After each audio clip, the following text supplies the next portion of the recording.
नमस्कार दोस्तों। आज आप लोग देखेंगे कि भारत में आखिर सैलरीज़ बढ़ क्यों नहीं रही हैं? जबकि भारत की इकोनॉमी बहुत तेज़ी से ग्रो कर रही है। भारत में मतलब आप देखें तो चौथे नंबर की अर्थव्यवस्था बन चुकी है। बट फिर भी अगर आप देखें तो सैलरीज़ उस तरीके से बढ़ नहीं रही हैं। रोज़गार उतने नहीं बढ़ रहे हैं, नौकरियाँ नहीं आ रही हैं और अनऑर्गेनाइज़ सेक्टर्स ग्रो कर रहे हैं। बट उसमें कोई भी अच्छी लाइफ़स्टाइल नहीं है, अच्छी कोई जॉब सिक्योरिटी नहीं है, ग्रोथ नहीं है। तो आखिर इसके पीछे रीज़न्स क्या हैं? देखिए, सबसे बड़ा अगर रीज़न आप बात करेंगे, तो सबसे बड़ा रीज़न है पॉपुलेशन। आपको इस वक़्त भारत में इतनी ज़्यादा पॉपुलेशन है, सबसे ज़्यादा पॉपुलेशन वाला देश है भारत। इसकी वजह से क्या हुआ है कि लाइन में लोग लग के तैयार बैठे हुए हैं। आप अगर आप देखें तो एक एक समय था कि सबसे ज़्यादा इंजीनियरिंग ग्रेजुएट्स, मेडिकल में आप इंजीनियरिंग ग्रेजुएट्स हैं, नॉर्मल ग्रेजुएट्स हैं, आप देखें तो बिल्कुल भरमार लगी हुई है। और इस पॉपुलेशन की वजह से क्या होता है कि आप एक जॉब के पीछे अगर आप एक वैकेंसी आती है तो उसमें कई लोग तैयार बैठे हुए हैं, लाखों लोग उसके लिए अप्लाई कर रहे हैं। आप देखिए तो उसमें कई बार ऐसा होता है कि चपरासी की भी भर्ती निकलती है तो उसमें पीएचडी वाले भी अप्लाई कर देते हैं, तो बेरोजगारी का ये आलम है। और इसके पीछे एक मतलब सबसे बड़ा रीज़न ये है कि पॉपुलेशन जब इतनी ज़्यादा होती है तो कहीं न कहीं आपको रिप्लेस करना, एम्प्लॉयी को रिप्लेस करना बहुत ही आसान होता है। आपको सैलरी ज़्यादा देने से बजाय वो उतने में 2 एम्प्लॉयी रख सकते हैं, तो ऐसी सिचुएशन भी बन जाती है। तो पॉपुलेशन जो है वो सैलरी ना बढ़ने का बेरोज़गारी का बहुत बड़ा कारण है। इसी में से अगर बात करते हैं कि जब और जो पॉपुलेशन आती भी है उनकी इतना ज़्यादा वो कंपटीशन के थ्रू आ रहे होते हैं, बेरोज़गारी की इतना ज़्यादा लोगों के अंदर डर होता है कि उन लोगों के अंदर सेल्फ एस्टीम बहुत कम हो जाती है। सेल्फ एस्टीम कम होने से क्या होता है, देखिए भारत एक गुलाम देश रह चुका है। तो बहुत से लोग अभी भी मानसिकता वैसी है कि नौकरी मिलना ही अपने आप में एक बहुत बड़ा अचीवमेंट होता है। तो वो लोग क्या करते हैं कि सपोज़ आप किसी नौकरी को कर रहे हैं 8 घंटे, लेकिन आप ही की नौकरी के लिए कोई 10 घंटे काम करने को तैयार बैठा है। कोई सैटरडे, संडे को भी आने को तैयार बैठा है, छुट्टी में भी आ रहा है। तो ऐसे में क्या होता है कि एम्प्लॉयर के लिए मोटिवेशन होता है कि कम सैलरी में ज़्यादा वर्क आउटपुट किसी से वो ले सकता है। तो ये बहुत बड़ी समस्या होती है। तो ये भी कहीं न कहीं बेरोज़गारी होने का बहुत बड़ा कारण होता है, आपकी सैलरीज़ ना बढ़ने का बहुत बड़ा कारण है। इसी में अगर आप बात करते हैं कि जो भारत में बहुत सारी इंडस्ट्रीज़ हैं जो आउटसोर्सिंग बेस्ड हैं, जो कि यूएस से डील कर रही हैं या वो एक्सपोर्ट कर रही हैं कोई भी आइटम, या फिर वो उनका जो इम्पोर्ट एक्सपोर्ट पे बहुत ज़्यादा डिपेंड है, या फिर वो आउटसोर्सिंग पे डिपेंड है। तो ऐसे सेक्टर्स में क्या होता है कि भारत में आपको भी पता होगा ज़्यादातर जो भारत में काम आता है, वो आता है चीप लेबर की वजह से, क्योंकि यहाँ पे सबको पता है कि यहाँ पे ह्यूमन जो लेबर है वो बहुत ही सस्ता है। तो इसकी वजह से क्या होता है कि ज़्यादातर कंपनियाँ यहाँ पे जो अब कुछ मैन्युफैक्चरिंग के लिए, असेंबलिंग के लिए या कुछ सर्विस बेस्ड जो आपकी जो आगे काम है, उनके लिए भारत में अपना आउटसोर्सिंग करती हैं। अब उसमें क्या होता है कि आप वो आई ही इस वजह से हैं क्योंकि भारत में ह्यूमन लेबर बहुत सस्ता है। तो अगर वो तो उनके लिए मार्जिन ह्यूमन लेबर ही है। अगर वो सैलरीज ज़्यादा होंगी, यहाँ पे लेबर प्राइस अगर ज़्यादा होगा तो कहीं ना कहीं उनका जो बिजनेस मॉडल है वो इसमें फेल हो जाएगा। वो आउटसोर्सिंग पे इंडिया में नहीं आएंगी, फिर वो और देशों का जो और गरीब देश हैं या जहाँ पे वो सस्ता लेबर अवेलेबल है वहाँ पे वो जाएंगी। तो ये एक बहुत बड़ा कारण है कि आउटसोर्सिंग में मतलब लेबर प्राइस जो आपका एक एडवांटेज है वही आपका डिसएडवांटेज भी बन जाता है। इसके अलावा अगर आप देखें तो बहुत सारी मीडियोकर स्किल्स हैं, जैसे कि आपकी क्लरिकल लेवल जॉब है या रिसेप्शनिस्ट वाली जॉब है या प्रॉब्लम सॉल्विंग जैसे नॉर्मल लेवल पे जो है, ऐसी आप कॉल सेंटर बेस्ड हो गई जॉब्स हो गई।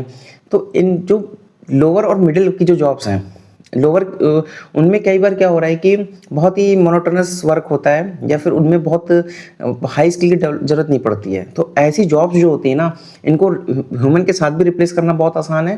प्लस ये ज़्यादातर चीज़ें अब लोग क्या कर रहे हैं कि कंपनीज एआई बेस्ड हो रही हैं, एआई को इन्वॉल्व किया जा रहा है, क्योंकि एआई को इन्वॉल्व करना वो छुट्टी नहीं मांगते हैं, वो आपसे ओवर टाइम के लिए कुछ नहीं मांगते।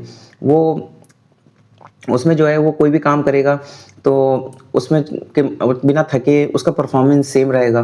तो उसमें गलती होने के चांसेस भी बहुत कम होते हैं क्योंकि ह्यूमन एरर उसमें इन्वॉल्व ही नहीं है।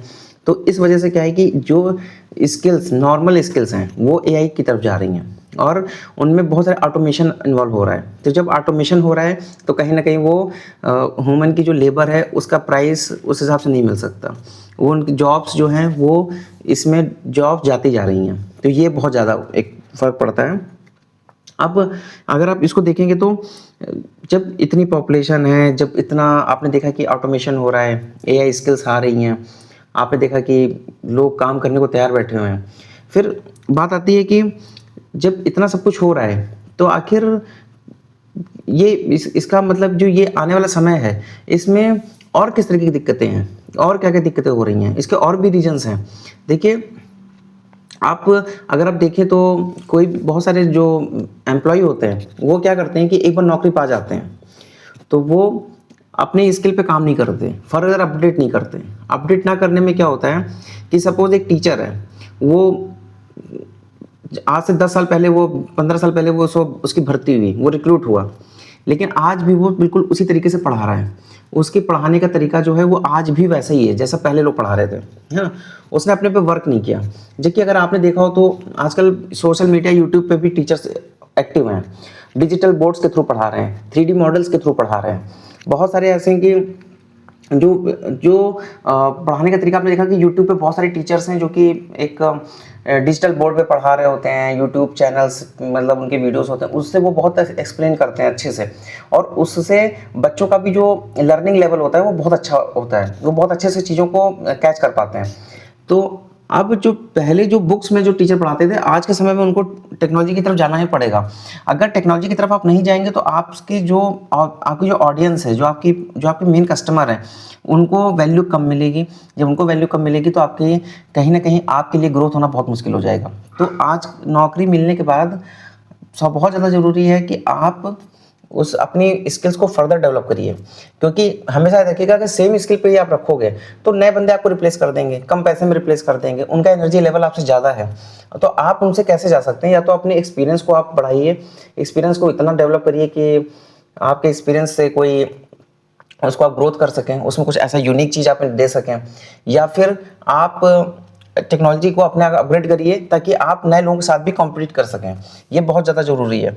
और देखिए, जो कई बार क्या होता है कि भारत में, देखिए, जो एम्प्लॉयर का भी इसमें कहीं ना कहीं माइंडसेट है। एम्प्लॉयर क्या कहते हैं, एक कैपिटलिज्म है, एक क्रोनिक कैपिटलिज्म है। कैपिटलिज्म की तरफ दुनिया बहुत तेज़ी से शिफ्ट कर चुकी है, बहुत लोग आज कैपिटलिज्म बहुत सारे देशों में इन्वॉल्व है।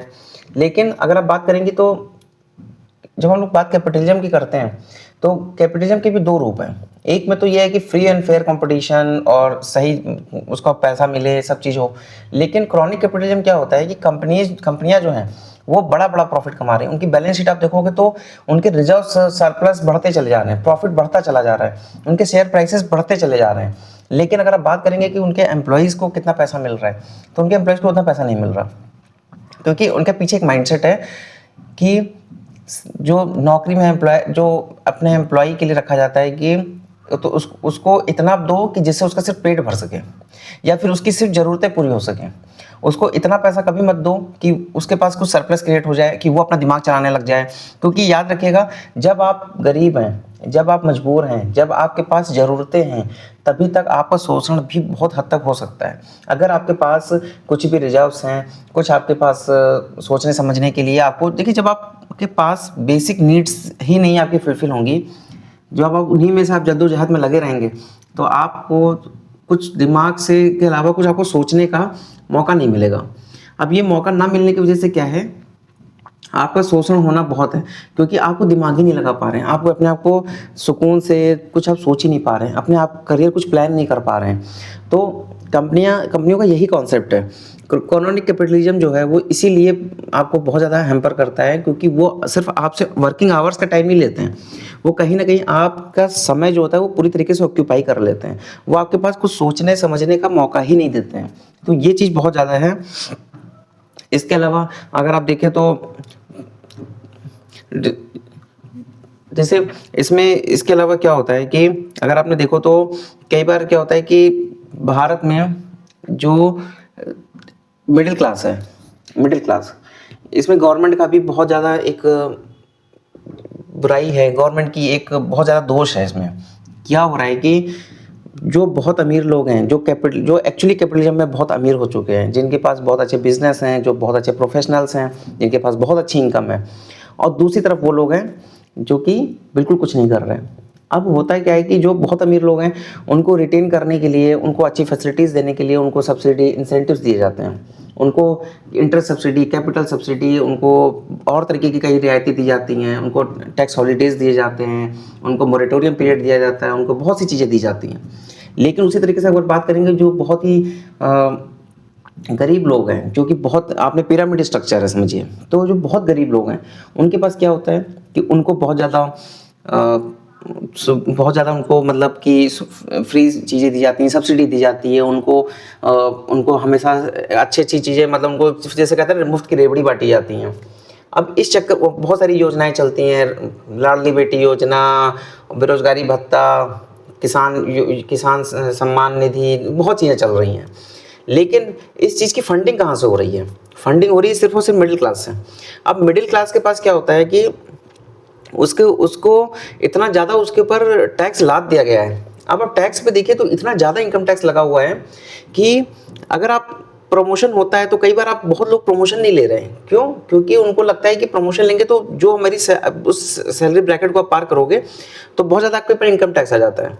अब जो वो एक्चुअल ग्रोथ जो होती है ना वो आपको ज़्यादा नहीं मिल रही होती, फिर आपका ट्रांसफर हो जाएगा, फिर ऐसी जगह पर ट्रांसफर होगा जहाँ पे आपकी लाइफ ही स्ट्रगल है, फैमिली स्ट्रगल कर रही है, आपके बच्चे स्ट्रगल कर रहे हैं, फिर आपके खर्चे हैं। अगर आप किसी बड़े शहर में ट्रांसफर होकर गए तो वहाँ पे आपकी एक्चुअल सैलरी आपकी कम लगेगी, क्योंकि आपको सैलरी आपको बढ़ रही है 10%, लेकिन टैक्स और महंगाई ये सब काट के आपके 25% आपकी जेब से चला जा रहा है। तो जो आपको 10% हाइक भी मिला वो बिल्कुल ही खराब है। तो सैलरी, इस वजह से बहुत लोग क्या कर रहे हैं कि प्रमोशन अवॉइड कर रहे हैं, या फिर वो सैलरी उतने ज़्यादा कंफर्टेबल फील नहीं कर रहे हैं। तो ये सब चीज़ों की वजह से क्या है कि भारत में एक्चुअल में सैलरीज उतनी बढ़ती हुई दिख नहीं रही हैं। और ये भारत के लिए बहुत ही, देखिए जब भारत ने इतना जब तरक्की करी तो ये उसी वजह से करी क्योंकि एक मिडिल इनकम ग्रुप आया, उसमें इन्वॉल्व हुआ। बहुत से लोग थे जो कि पहले गरीबी थी तो वो उन्होंने मेहनत करी, अब वो मिडिल क्लास में पहुँचे तो उनके पास डिस्पोजेबल इनकम आई।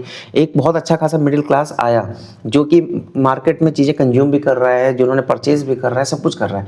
लेकिन आज के समय में ऐसा नहीं हो पा रहा। तो ये कहीं ना कहीं सोचने का विषय है और इस पर गवर्नमेंट को बहुत ज़्यादा ध्यान देने की ज़रूरत है। और सबसे लास्ट में एक जो ये साइकिल बना हुआ है ना कि एम्प्लॉयज़ को ज़बरदस्ती भूखा रखा जाता है। ज़बरदस्ती भूखा का मतलब है कि उनको उस तरह से उनको सैलरी इंक्रीज़ उनको नहीं मिलती है, उनका फ्यूचर उतना सिक्योर नहीं होता है।